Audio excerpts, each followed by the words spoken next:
need Oh, help. wow. Again? This is incredible. I've got it, thank you. Awesome cinematics. Huh. Oh, yeah. This is awesome.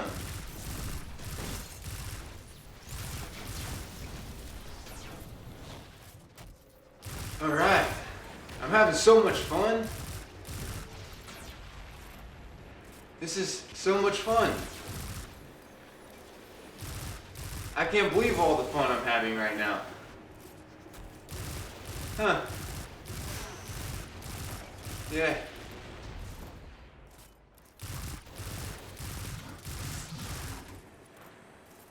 Alright, I'm done.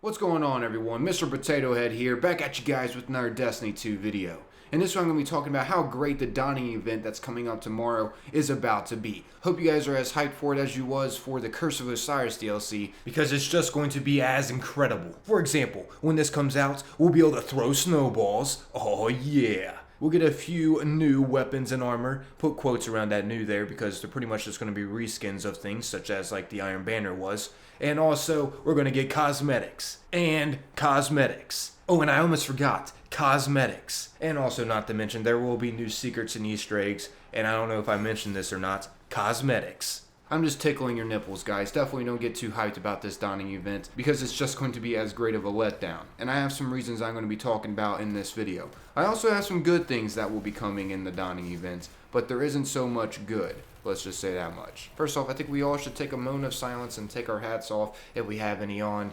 And let's just say rest in peace to Bungie, because the one that we all know and loved is dead. Yeah, I think that was a good moment of silence right there. But for real though, Destiny 2 is dying, and there's a good reason for it. Activision and Bungie. That's it, really. I don't know whatever happened to Bungie. Bungie was like my freaking developer god. Like, I played all the Halos. I grew up playing their games. I have so much childhood memories. What happened to you, Bungie? What happened? Literally, the live team is the only hope for this game, and I'm not gonna lie, I've lost almost complete hope. Not quite there yet. Let's just say I've made Destiny content for years now on YouTube, and now I'm at the point where I'm not that smiling face on the internet saying, yeah, this game is great. Oh my god, I'm having so much fun. Yeah, this is great. Oh my god, guys, you guys should join in and play. Oh my god, it's so much fun. Buy it now. I have a feeling in Destiny 3 we're going to get even less content than we got in Destiny 2. It just keeps funneling down and down. Pretty much half of the new things in the Dawning event will be cosmetics once again. As you guys may know, in the Curse of Osiris, pretty much all the new exotics are cosmetics. How we can, go about in the game and express our personalities. Not actual gameplay, if you get what I'm saying. With, new weapons and armor and perks to, make the gameplay feel more valuable. There was 3 brand new exotic weapons and maybe like 3 or 4 brand new exotic armor pieces that we could get our hands on. But other than that, the rest of them were throwbacks from Destiny 1. Even like one of the new exotic weapons was a reskin of the Red Death. Instead of the Red Death being a pulse rifle though, it was a hand cannon. Once again, no originality, just laziness. Sure, I mean, it's kind of cool that the Red Death came back, but why did it have to be a part of the DLC? Why did they make a lot of returns come back in the Curse of Osiris DLC? Why didn't they just add the returns from the get-go and add a brand new kind of content with this brand new, in quotes, DLC? I mean, as you guys can see, here's a GameSpot article talking about the new Destiny 2 Curse of Osiris exotics, and check out the comments below. How's that phoning it in, Bungie? Least impressive work so far. Very disappointing. This game was designed to milk money out of gamers. I learned my lesson after Destiny 1. In the future, when they release the game with all the expansions in the Game of the Year edition for $60, I'll pick it up at that point. Is this an advert or some kind of review? What's the expansion actually like to play? Ask Who Cares again? And a reply by Don Joanna Corleone. It's awful. Go from A to B and kill enemies in between on a terrible dull looking map. Mercury is tiny and you can't use your Sparrow apart from a brief time during one mission. The exotics seem to be reskinned ones from D1 and they brought back some from D1. That is very true. They know it's bad and I am just upset I just paid for this. Yes, that's a good and honest comment right there. Indeed. Fun game, this guy says, if you got the brain of a chimp. That's an interesting comment. And I mean, as for the new exotics in the Curse of Osiris DLC, like I just mentioned before, pretty much over half of them were cosmetics. Here's some, for example. Here's 3 new emotes. We got the mic drop, we got the selfie, we got the sweeping. Oh yeah, so awesome. And then we got the new sparrows. These look pretty cool, not gonna lie, but still, once again, cosmetics. Nothing to really do too much with gameplay. They don't even have SRL in Destiny 2. But if you want to look cooler than your friends, you might want to purchase some Eververse packages and get your hands on one of these sparrows. Anyways, up next we got the ships. Look at all those brand new spanking ships. They want you to spend your money on Eververse to get these. Oh yeah. And look at all these ornaments. Oh my gosh. 25 new weapon ornaments and 9 new armor ornaments. Holy guacamole, that's 34 new exotics right there. Dang, now this DLC is definitely worth it. I take it back of how I pretty much wasted my money for this DLC. I get to change up of what my weapons and armor look like. Golly, it definitely feels more worth it now, don't it guys? Anyways, enough about that. Up next I have you guys the Ghost. As you can see, 5 new exotics and quite a bit of new legendary ones. I have to say, they did do pretty well with cosmetics, but as far as gameplay-wise goes for this DLC, it sucked. That's just me being completely honest. This was not all that great. I mean, I would have gave this a better review, honestly, if there was some kind of new raid, but there really isn't. We're pretty much playing the exact same raid. In a way, we're going back to the Leviathan raid. It isn't really that brand new of a theme. It would have been pretty cool if we got like a new raid on Mercury, seeming how that's the new planet we can go to, but no.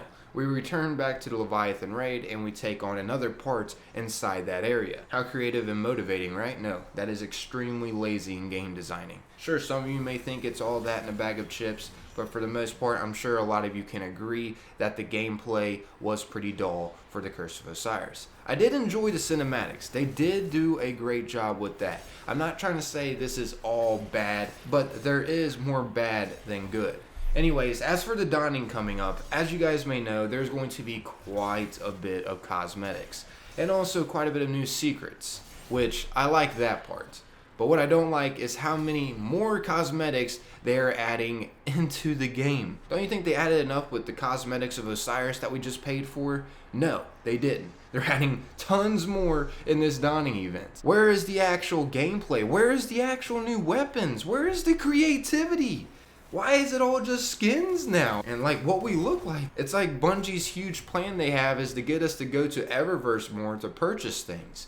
It's sad. It really is. Here's some interesting feedback that was posted on Bungie.net.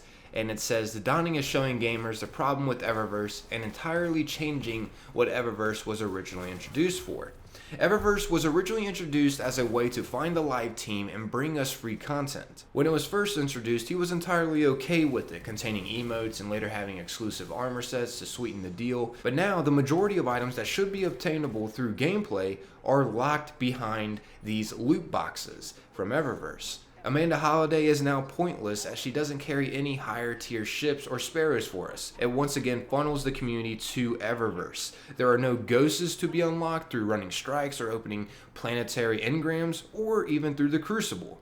Even Eva Levante has been taken from us to deny us having fabulous guardians through ridiculous shader combos. This is all business, guys, and it's just going to continue to get worse unless we start opening our voices and making it be heard around the community to let Bungie and Activision know this is all a load of crap and we realize what you are doing. You know, I've gave Bungie the benefit of the doubt plenty of times saying this is all Activision's huge scheme, but now I'm starting to think that Bungie is on board with this. The reason why is because Bungie is continuing to go with it. And now we have the Dawning event coming up where we can't obtain any of the holiday gear simply by participating in the event. Look at this, guys. It's all locked behind the scummy Eververse system. This gives me zero incentive to even participate in the event, as I'll just feel pushed to spend money if the free boxes that we get don't contain any holiday gear because RNG sucks. It's also very likely any holiday items sold for Bright Dust will have an equivalent price to current items, making that method entirely impractical for unlocking everything